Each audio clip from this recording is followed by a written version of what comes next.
Ok. Comment j'ai d'abord appris Use Your Talent, c'est-à-dire comment j'ai fait pour savoir que Use Your Talent existait. Je l'ai appris de bouche à oreille par l'intermédiaire d'un missionnaire qui m'a parlé de Use Your Talent et qui m'a parlé de vous, Monsieur Amos, de manière particulière. Et il m'a dit que ce travail peut être très intéressant pour les personnes vivant avec le handicap. Donc, c'est comme ça que je suis entrée en contact avec vous, ne connaissant vraiment rien de la chose.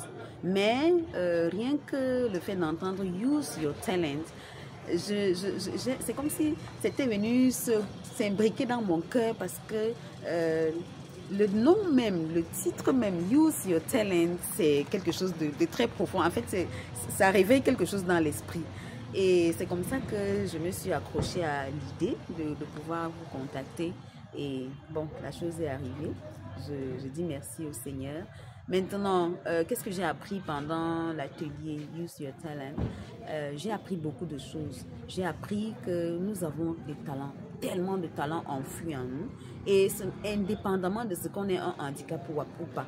Donc, quand on est une personne handicapée ou une personne, on va dire entre guillemets, normale, on a des talents enfouis en nous. Maintenant, il faut simplement pouvoir les déceler et les valoriser. Et une chose qui m'a beaucoup marqué, c'est que dans Parvis, un des slogans de Parvis, c'est que le handicap est un potentiel. C'est-à-dire que, contrairement à ce qu'on pense, que l'incapacité ou le handicap, c'est un manque, pour nous, nous pensons que le handicap est plutôt quelque chose qu'on doit valoriser aussi. Donc, du coup, Use Your Talent, à un moment même, je me suis dit qu'en fait, Use Your Talent, peut-être c'est même plus indiqué encore pour la personne vivant avec le handicap parce qu'elle, elle a d'abord un mental parfois un peu, on va dire quoi, très souvent découragé, un peu un mental bas.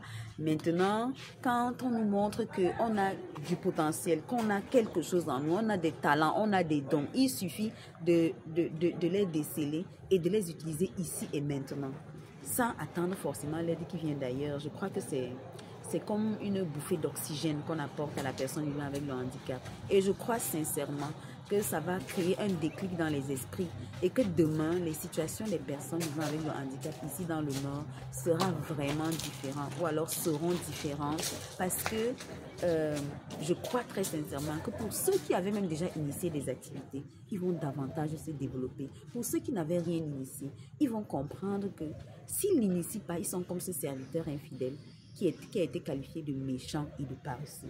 Donc, Use Your Talent est venu un peu, j'allais dire, créer un déclic pour nous, les personnes vivant avec le handicap, qui sont toujours très désœuvrées. Parfois, on mendie, parfois, on attend tellement toujours des autres. Mais Use Your Talent nous a appris aujourd'hui que nous ne devons rien, en principe, rien attendre de qui que ce soit, mais chercher en nous, chercher ce que nous avons, ce que nous sommes et ce que nous pouvons faire ici et maintenant. Donc, je dis vraiment encore merci. Merci parce que les choses seront différentes désormais.